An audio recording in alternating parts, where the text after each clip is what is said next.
તાપી જિલ્લામાં ગુજરાત રાજ્ય બાળ અધિકાર સંરક્ષણ આયોગના અધ્યક્ષ શ્રીમતી ધર્મિષ્ઠાબેન ગજ્જરના અધ્યક્ષસ્થાને તાપી જિલ્લામાં બાળ અધિકાર સંબંધિત વિભાગના અધિકારીઓ સાથે કામગીરીની સમીક્ષા અંગે બેઠક મળી હતી। જિલ્લા કલેક્ટર કચેરીના સભાખંડમાં યોજાયેલી બેઠકમાં જિલ્લાના વિવિધ વિભાગોએ પાવર પોઈન્ટ પ્રેઝન્ટેશન દ્વારા છેલ્લા 3 વર્ષમાં પોતાની કચેરી દ્વારા જિલ્લા કક્ષાએ કરવામાં આવેલી કામગીરીનો ચિતાર રજૂ કર્યો હતો।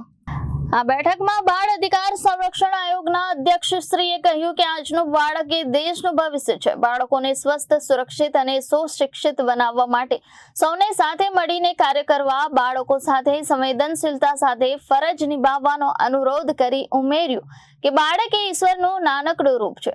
બાળકોના અધિકાર માટે વધુમાં વધુ જનજાગૃતિ આવે તેવા કાર્યક્રમો હાથ ધરવા જણાવ્યું હતું।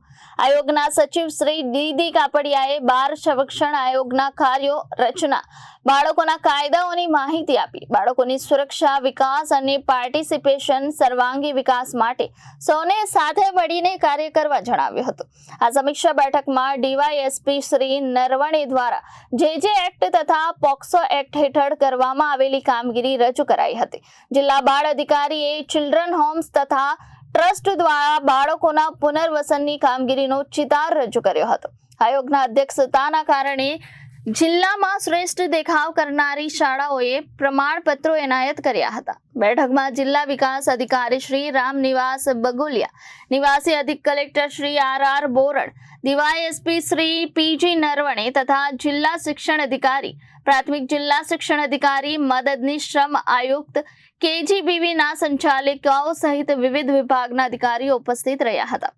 કલેક્ટર કચેરીમાં યોજાયેલી આ બેઠક બાદ આયોગના અધિકારીઓ દ્વારા વિવિધ સંસ્થાઓ, એનજીઓ તથા અગ્રણીઓ આ બાબતે અન્ય મીટિંગ સર્કિટ હાઉસ ખાતે આયોજિત કરી હતી।